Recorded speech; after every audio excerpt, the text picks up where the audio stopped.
నమస్తే మిత్రులారా. కేటీఆర్ గారిని అరెస్ట్ చేయాలని నానా రకాలుగా ప్రభుత్వం ఎప్పటి నుంచో కసరత్తులు పన్నుతూ ఉంది. దానికోసం దగ్గర 60 సార్లు ఢిల్లీకి వెళ్ళిన సందర్భాలను కూడా మనం చూసాం. తెలంగాణ రాష్ట్రంలో రేవంత్ రెడ్డికి పరిపాలన చేతనగాక ఎక్కడ పడితే అక్కడ దోచుకునే కార్యక్రమాలు మాత్రమే మొదలుపెట్టిండు. అప్పటి నుంచి ఏ విధంగా కాలయాపన చేయాలి, కొన్ని సంవత్సరాల నుంచి ఒక్కొక్క దాని మీద కొన్ని నెలల విధిగా గడుపుకుంటూ వచ్చిండు ముఖ్యమంత్రి రేవంత్ రెడ్డి. ఆ తర్వాత మళ్ళీ ఇప్పుడు జూబ్లీ హిల్స్ ఎన్నికల్లో గెలిచిన తర్వాత రైతులకు రైతు బంధు కానీ మిగతా 6 గ్యారెంటీల పరంగా కానీ ప్రజలు ఎక్కడ గల్లబట్టి అడుగుతారేమోనని ఆ యొక్క ఆలోచనలో కేటీఆర్ అరెస్ట్ అనే ఒక చిన్న కార్యక్రమాన్ని పెట్టాలని రేవంత్ రెడ్డి ఈ కేసుని ఏసీబీకి దర్యాప్తు చేయాలని నానా రకాలుగా రేవంత్ రెడ్డి గారు అయితే అనుకున్నట్టుగా ఏసీబీ కేటీఆర్ గారి పైన ఎఫ్ఐఆర్ కూడా ఫైల్ చేయడం జరిగింది. అదేవిధంగా విచారణకు కూడా కొన్ని రోజుల్లో రానుంది. ఎట్టి పరిస్థితుల్లో కేటీఆర్ గారిని అరెస్టు చేయాలి, అరెస్టు చేసి జైలుకు పంపాలి. దాని మీద ఇంకో 2 సంవత్సరాలు కాలయాపన చేయాలి. ఇది ముమ్మాటికి రాజకీయ కక్షే అన్నట్టుగా మనకి ఇక్కడ క్లియర్ కట్గా అవపడుతూ ఉంది. అసలు వ్యవహారం ఏంది, కేటీఆర్ చేసిన తప్పేంది, రేవంత్ ప్రభుత్వం దీని మీద ఎంత ఇంట్రెస్ట్ ఎందుకు చూపెడుతుంది అనే దాని గురించి మనం పూర్తిస్థాయిలో తెలుసుకునే ప్రయత్నం చేద్దాం. ఫార్ములా ఈ కార్ రేసింగ్ కేసులో మాజీ మంత్రి కేటీఆర్ను ఏసీబీ విచారించేందుకు గవర్నర్ జిష్ణు దేవ్ శర్మ అనుమతి ఇవ్వడం జరిగింది. ఈ కార్ రేసింగ్లో 54 కోట్ల నిధులు దుర్వినియోగం జరిగినట్లు ఆరోపణలున్నాయి. హైదరాబాద్ బ్రాండ్ ఇమేజ్ కోసం నా అనుమతితోనే హెచ్ఎండిఏ నుండి నిధులు బదిలీ చేశా అని గతంలోనే ఒప్పుకున్న కేటీఆర్ గారు.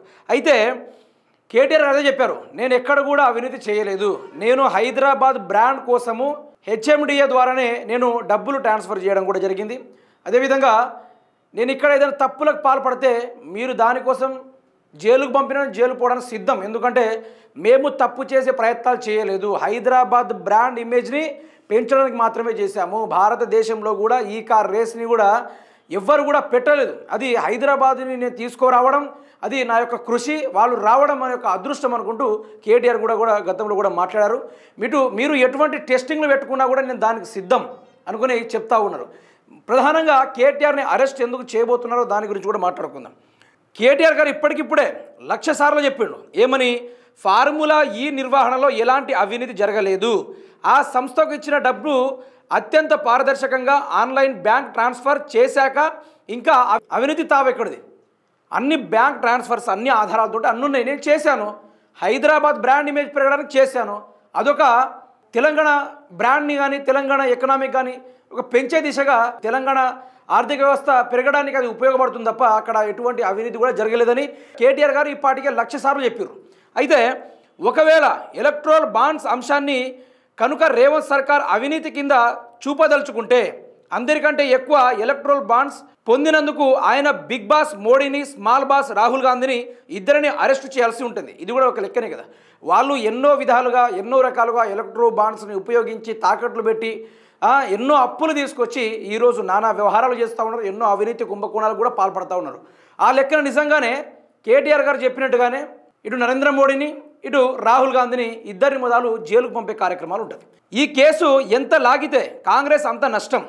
రేవంత్ కక్ష సాధింపు చర్యలకు ఇదొక ఉదాహరణ.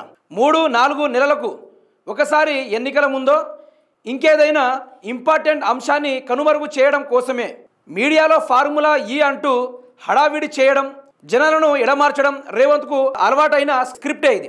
అయితే మీరు ఒకటి తెలుసుకోవాలి, ఇప్పుడు ఎందుకు ఈ విధమైన కేటీఆర్ అరెస్టు, ఏసీబీ విచారణ, దీనికి గవర్నర్ జిష్ణు దేవ్ శర్మ కూడా దీన్ని ఇప్పుడు ఎందుకు విచారించాలని చెప్పారు, ఇంతకుముందు ఎందుకు తీసుకోలేదు, ఇన్నేళ్లుగా 2 సంవత్సరాల కాలయాపన అయిపోయిన తర్వాత ఇప్పుడు ఎందుకు గుర్తొచ్చిందంటే కేటీఆర్ని అరెస్టు ఎట్టి పరిస్థితుల్లో వీళ్ళు చేస్తారు. ఎందుకు చేస్తారు వినండి.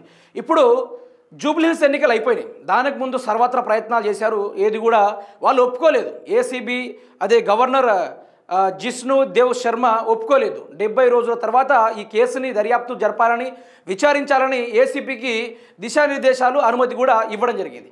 అయితే రేవంత్ రెడ్డికి జూబ్లీ హిల్స్ వరకు ఫలించలేదు. ఇప్పుడు స్థానిక ఎన్నికలు వస్తున్నాయి కదా, స్థానిక ఎన్నికలు కావచ్చు, ఇప్పుడు ఇది రైతులు పంట వేసుకునే టైము, చాలామంది విత్తనాలకు కానీ లేకుంటే పెట్టుబడికి సహాయం అందించే టైము. ఈ బయటికి పోతే ఎక్కడ రైతులు గల్లపట్టి గుంజి మమ్మల్ని అడుగుతారనే భయంతో 100 రోజులు ఇస్తామన్న 6 గ్యారెంటీలు ఇప్పటివరకు ఎందుకు ఇవ్వలేదు? ఈ విషయాలపైన ప్లస్ రేపు రాబోయే స్థానిక ఎన్నికలపైన వీటన్నింటిపైన బీఆర్ఎస్ పార్టీ బల ప్రదర్శనని ఇప్పటివరకు కాంగ్రెస్ పార్టీ తట్టుకోలేకపోవడం వల్లనే పదే ఢిల్లీకి పోయి ఒకటి కేసీఆర్నైనా జైలుకు పంపాలి, లేకుంటే హరీష్ రావు అయినా లేకుంటే కేటీఆర్ గారినైనా జైలుకు పంపే ప్రయత్నాలు చేయాలి. ఇప్పుడు స్థానిక ఎన్నికలు వస్తున్నాయి. ఈ స్థానిక ఎన్నికల్లో మళ్ళీ బీఆర్ఎస్ పార్టీ ఊపందుకుందంటే వాళ్ళు అక్కడ ఏ పార్టీలో గెలిచినా ఏం లాభం లేకున్నా కానీ బీఆర్ఎస్ పార్టీ గుర్తేసి గుద్దితే కాంగ్రెస్ పార్టీ కథ మారిపోవాలనే ఆ యొక్క ఆలోచన కూడా బీఆర్ఎస్ వాళ్ళకి రాకూడదు, ప్రజలకు కూడా ఆ యొక్క ఆలోచన కూడా రావద్దు. ఎట్టి పరిస్థితుల్లో మాత్రము మనమే గెలవాలి, మనమే ముందుకు వెళ్ళాలన్నట్టుగా ఈ కాంగ్రెస్ ప్రభుత్వం సర్వత్ర ప్రయత్నాలు చేసిందనమాట. తర్వాత ఈ ఫార్ములా రేస్ కేసు, ఇప్పుడు దీని మీద ఎందుకు ఇంత ఇంట్రెస్ట్ అంటే కాంగ్రెస్ ప్రభుత్వాన్ని అడుగడుగున నిలదీస్తూ ఉన్నారు. ఎవరు నిలదీస్తూ ఉన్నారు? హరీష్ రావు కావచ్చు, ఇటు కేటీఆర్ గారు కావచ్చు. ఇక్కడ ఏ విధమైన అవినీతి పాల్పడ్డారు? 54,000 కోట్లు దారు మళ్ళిందని వీళ్ళు చెప్తా ఉన్నారు. కానీ ఇక్కడ ఎక్కడ కూడా దారి మళ్లించలేదు. విత్ ఎన్ని ఆధారాలతోటి కరెక్ట్గా అన్ని విధాలుగా ఆ యొక్క ఫార్ములా ఈ కార్ రేస్ తెలంగాణలో రావడానికి అన్ని విధాలుగా కేటీఆర్ గారు దానికి సర్వత్రా ఆధారాలతోటి అన్ని ఉంచాడు. అయితే ఇప్పుడు కాంగ్రెస్ పార్టీ చేస్తున్న అక్రమాలు వీటన్నింటినీ ఎక్కడ పడితే అక్కడ బీఆర్ఎస్ పార్టీ వాళ్ళు అడుగడుగున ప్రశ్నించడము, ఎక్కడ పడితే అక్కడ సోషల్ మీడియాలో రేవంత్ రెడ్డి ప్రజల సమస్యలు ఎక్కడ వినడం లేదు. ఓన్లీ సోషల్ మీడియాలో కేటీఆర్ గారు ఏ విధంగా తన పవర్ పాయింట్ ప్రజెంటేషన్ ఇస్తూ ఉన్నాడు, ఏ విధంగా ప్రజల్ని మారుస్తూ ఉన్నాడు, మన ప్రభుత్వం యొక్క వైఫల్యాన్ని ఏ విధంగా ఎత్తి చూపెడుతున్నాడు, వీటన్నింటి పరంగా రాజకీయ కక్షని సాధింపు చేసుకోవడానికి రేవంత్ రెడ్డి ఈ పార్టీకి 60 సార్లు ఢిల్లీకి పోయిండు. తెలంగాణ రాష్ట్రం యొక్క ప్రజలకు 6 గ్యారెంటీలు ఇచ్చే విషయంలో ఎక్కడ కూడా రేవంత్ రెడ్డి ఢిల్లీకి పోలే. ఇన్నిసార్లు పోయినా కూడా ఈరోజు పత్తికి కానీ వడ్లకు కానీ పంట మద్దతు ధర లేకుండా పోయింది. ఇన్నిసార్లు ఢిల్లీకి పోయినా కూడా దీని గురించి చర్చ కూడా పెట్టలేదు నరేంద్ర మోడీతో. నీటి వాటలపైన కూడా చర్చ పెట్టలేదు.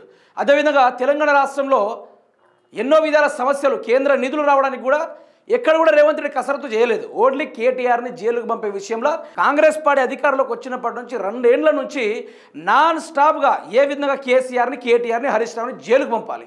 వీళ్ళ అవినీతి ఎక్కడ కూడా చేసినట్టు ఆధారాలు లేవు. ఆధారాలు లేకున్నా కూడా ఇటువంటి ఒక పేపర్లను తయారు చేసి ఇది అవినీతికి పాల్పడ్డారని మొన్నటికి మొన్న సిబిఐకి కేసు దర్యాప్తు చేయమని కాళేశ్వరం కమిషన్ని కూడా వేయడం కూడా జరిగింది. అక్కడ కూడా ఎటువంటి ఆధారాలు దొరకలేదు. కేసీఆర్ ఎక్కడ కూడా తప్పు చేయలేదు. కాళేశ్వరం దగ్గర అవినీతి జరగలేదు. ఆ తీసుకొచ్చిన 83,000 కోట్ల రూపాయలు నిదర్శనానికి కాళేశ్వరం, అన్నారం, సుందిల రకరకాలుగా ప్రాజెక్టులను చూపెట్టారు. అంతే ఎస్టిమేషన్ తోటి చూపెట్టారు. అయితే సిబిఐ కేసీఆర్ని ముట్టుకునుడు, విచారణ జరుపుడు ఇది పెద్ద రిస్క్ అనుకుంటూ తెలుసుకొని సిబిఐ కూడా దర్యాప్తు చేయకుండా వెనకకు వెళ్ళిపోయిన పరిస్థితి.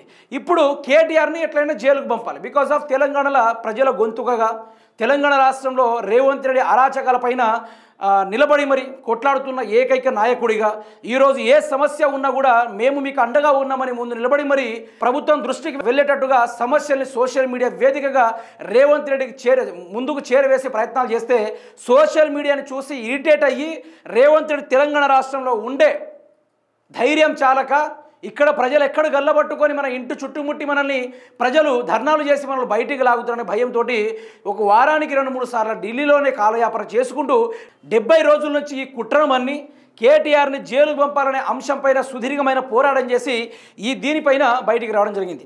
అయితే కేటీఆర్ గారు దీనిపైన స్పందించి ఒకటే మాట చెప్పడం కూడా జరిగింది. ఇది ఒక లొట్టాపీసు కేసు, దీని గురించి నేను భయపడే ప్రసక్తే లేదు. రేవంత్ రెడ్డి ఈ విషయంలో ఎంత దూరం పోయినా కూడా నేను కూడా అంతే దూరం పోతా. నన్ను ఏ విధంగా ప్రజల నుంచి దూరం చేయాలని రేవంత్ రెడ్డి ప్రయత్నాలు చేస్తూ ఉన్నాడు. అన్నిటికీ తెగించిన నేను తెలంగాణ బ్రాండ్ ఇమేజ్ని పెంచడానికి మాత్రమే ఇటువంటి కార్యాచరణలకు పాల్పడ్డ తప్ప ఎక్కడ కూడా తప్పుడు అవినీతికి పాల్పడలేదని నా మనస్సాక్షితో సహా ఆధారాలతో సహా చూపెడుతున్నాను అనుకుంటూ 1,00,000 సార్లు ప్రెస్ వేదికగా లేకుంటే సోషల్ మీడియా వేదికగా లేకుంటే భవన్ వేదికగా ఎన్నోసార్లు కేటీఆర్ గారు చెప్పడం జరిగింది. అయితే దీనిపైన ఇంకా ఏ విధంగా మనం కొట్లాడితే కేటీఆర్ని జైలుకు పంపగలమనే ఆలోచనతో ఆయన ప్రయత్నిస్తూ ఉన్నాడు. రేవంత్ రెడ్డి నువ్వు ఎన్ని విధాలుగా ఎన్ని చేసినా కూడా, నువ్వు రాజకీయ కక్ష సాధించుకున్నా కూడా నేను మళ్ళీ వస్తా, ప్రజల కోసం కొట్లాడతా మీ ప్రభుత్వం యొక్క అంతే చూస్తా అనుకుంటూ కేటీఆర్ గారు కూడా సవాల్ విసరడం జరిగింది. ఇప్పుడు ప్రధానంగా ప్రజల సమస్యలపైన కొట్లాడాల్సింది పోయి కాంగ్రెస్ ప్రభుత్వం కేసీఆర్ని జైల్లో పెట్టడానికి సర్వత్రా ప్రయత్నాలు చేసింది. కానీ అది కూడా విఫలమైపోయింది. ఇప్పుడు మళ్ళీ కేటీఆర్ని జైలుకు పంపాలి. అక్కడ ఆధారం లేకుండా ఆధారాన్ని సృష్టిస్తూ ఉన్నారు. దొంగ పేపర్లని, దొంగ ఎవిడెన్స్ని క్రియేట్ చేసి సిబిఐ అని, ఏసీబీ అని, నరేంద్ర మోడీని ఒకటికి 10 సార్లు కలుగుడు. ఇటు చంద్రబాబు నాయుడు గారి యొక్క సజెషన్ తోటి, చంద్రబాబు నాయుడు గారి యొక్క ఏమంటారు దాన్ని, ఆయన ఓడిదుడుకులతోటి, ఆయన లేనిపోని రాజకీయ ఈ కోణాలని ముందు పెట్టి ఏ విధంగా ఏం చేయాలన్నట్టుగా ఇక్కడ ఎవరు చెప్తున్నారు? చంద్రబాబు నాయుడు గారు చెప్తే ఇక్కడ రేవంత్ రెడ్డి అది చేస్తూ ఉన్నాడు ప్రయత్నం. మొన్నటికి మొన్న నేను చెప్పినా కదా, చంద్రబాబు నాయుడు ఏ రోజు తెలంగాణ రాష్ట్రంలో అడుగుపెట్టిండో ఆ రోజు ప్రజల సొమ్మును మొత్తం లూటీ చేస్తాడు. అవన్నీ లూటీ చేయాలంటే ప్రజలకు ప్రభుత్వానికి మధ్యలో అడ్డుగోడగా ఉన్న ఎవరు? కేటీఆర్ గారిని లేక బీఆర్ఎస్ పార్టీని ఖతం చేసే ప్రయత్నంలో వాళ్ళు ఉన్నారని ముందే చెప్పిన. యాజ్ ఇట్ ఈస్గా ఇప్పుడు అదే జరగబోతుంది. అయినా కూడా కేటీఆర్ గారు ఒకటే చెప్పారు, ఎన్ని కేసులు పెట్టుకున్నా కూడా మళ్ళీ తిరిగి వస్తాం, మళ్ళీ కొట్లాడతాం, ప్రజల పక్షాన్ని నిలబడతాం అనుకుంటూ కేటీఆర్ కూడా సవాల్ సీదగా సవాల్ విసరడం కూడా జరిగింది.